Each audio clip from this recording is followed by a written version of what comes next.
and a very good evening to you.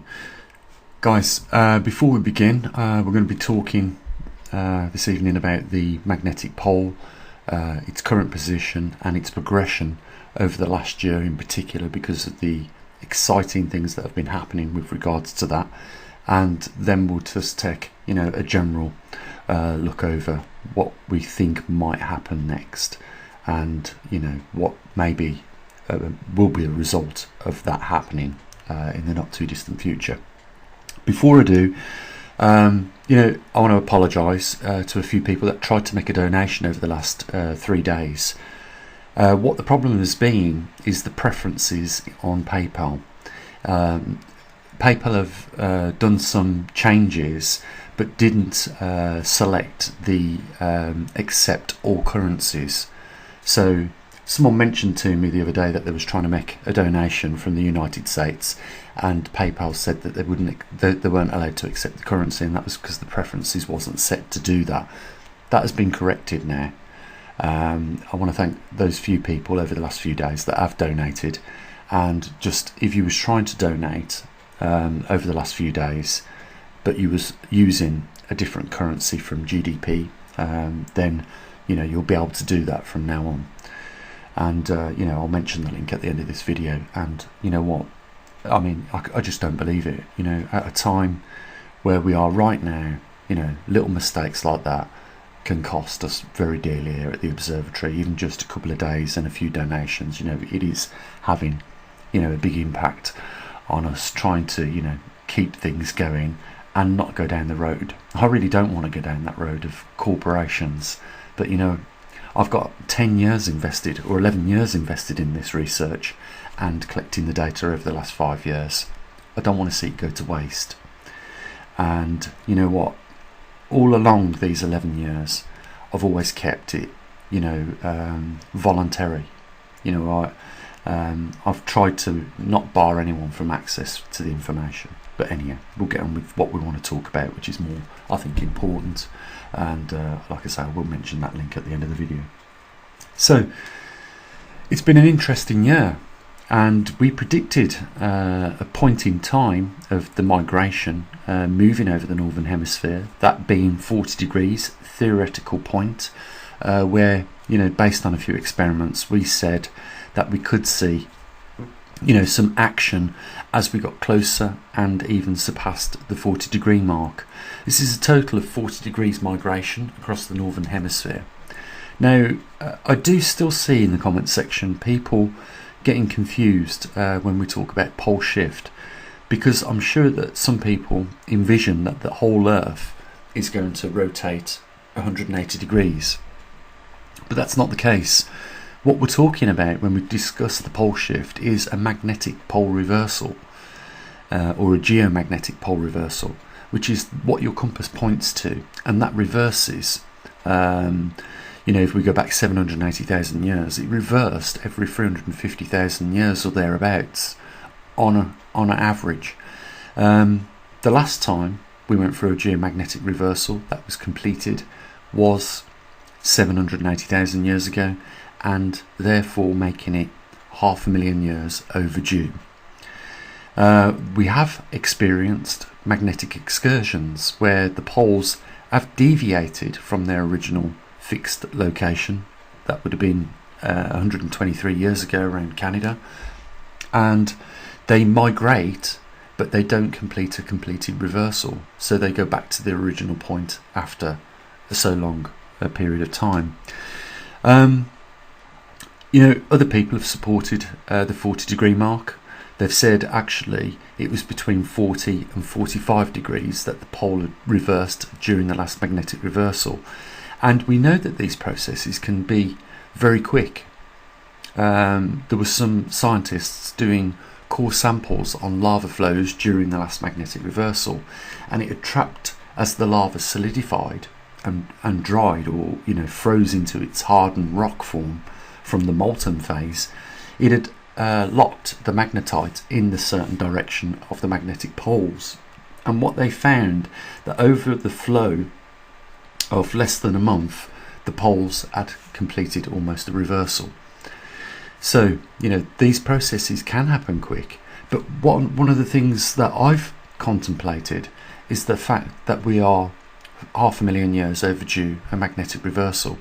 So there's been some mechanism in the core of our Earth that generates the magnetic poles that has slowed down. Now, if you remember at the beginning of the year, we came out after noticing that the poles were slowing down, and they actually stopped. About 3 weeks after that, a professor from a Californian university came out and said that the inner core was slowing down, could stop, and maybe even reverse. We got that out to you guys at least 3 weeks before, you know, that university professor had spoken about that anomaly taking place.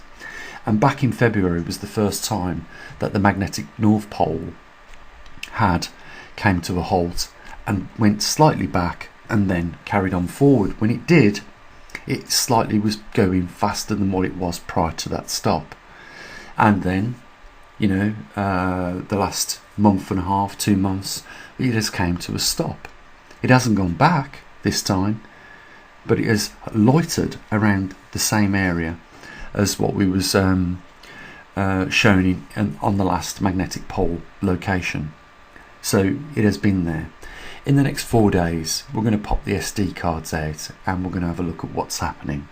But right now, to this very point in time, I think I've done pretty well to predict a point in time and, you know, the migration as it goes across the northern hemisphere to reach a point of 40 degrees migration, and something happened. You know, this was predicted at least 2.5 years before that, and, you know, I think that was pretty good to get it right so far.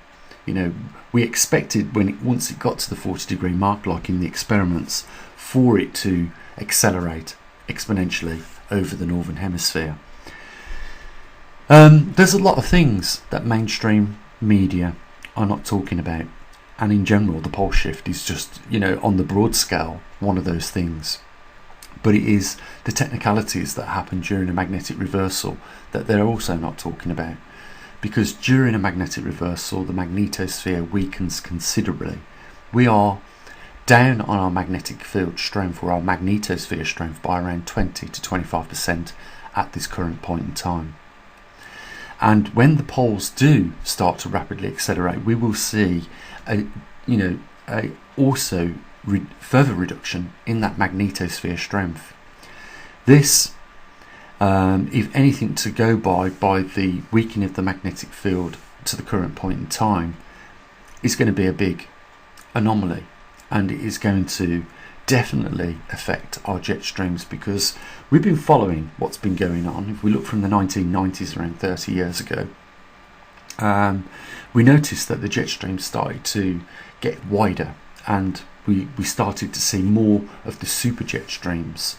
That's because cosmic rays are coming through our atmosphere, and they're creating seeding platforms for water vapor to condensate on, and that means then there is more water in the jet stream, and therefore when there is more laden water in that jet stream, as it moves, it's much easier to fracture and find its way down into the subtropics, both over the northern and southern hemispheres of our planet.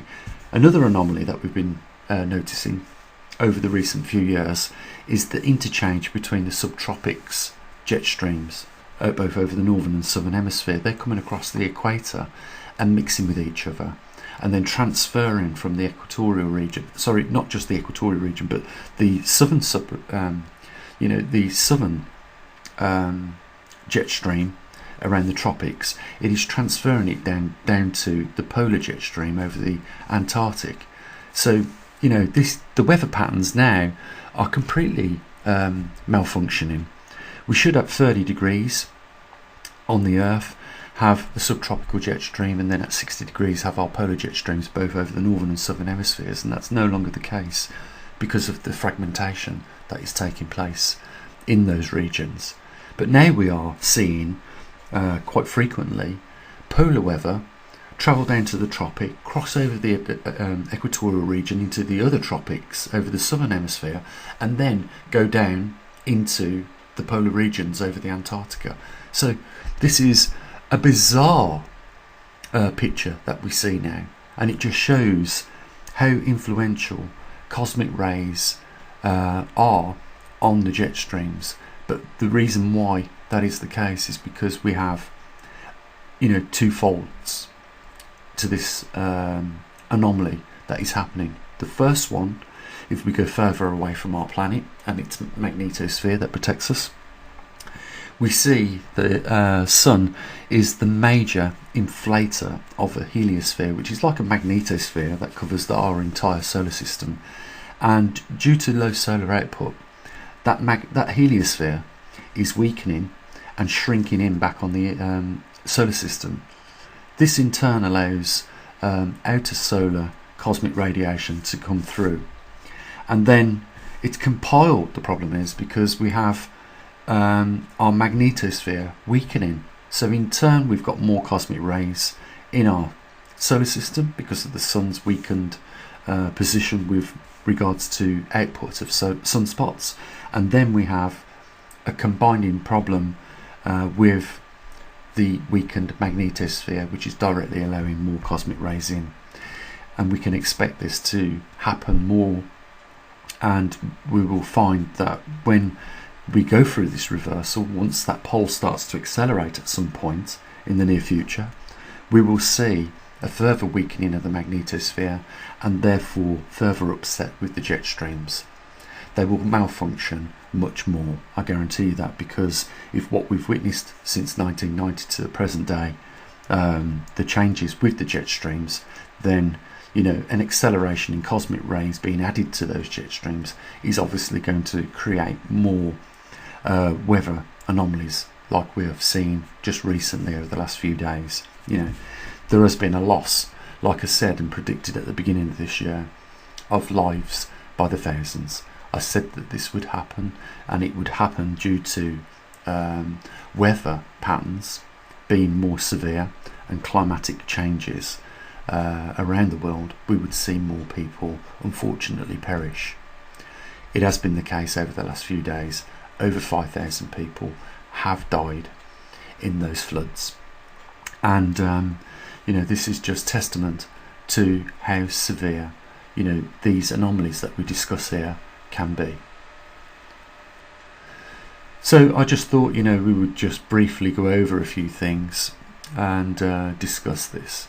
Where we are right now is the magnetic North Pole is loitering around a small area over the northern hemisphere and has almost come to a grinding halt, apart from the movement due to the natural wobble on the Earth. So it is anyone's best guess what we will find in the next 4 days when we take the SD cards out of the Trimag system and examine that data. So please stay with us, because we are at a critical point that was predicted 2.5 years well before it happened, and we are just sitting here now in anticipation on the edge of our chairs, like I'm sure most of you guys are out there, wondering what the hell is going to happen next. So it's very exciting times, guys. There is a link down there if you want to help support us. Again, I apologise for not spotting the problem with PayPal sooner, but if you are prepared to donate using a foreign currency other than GDP, you can do that now. And what we really need some help and support at this point in time. And I'll be very grateful, as well as a lot of the other subscribers that cannot simply afford to. We would all be grateful for your help and support at this point in time. The only other thing for me to say is, guys, you have an amazing evening and take care of your loved ones. Keep your eyes open as always. Bye for now.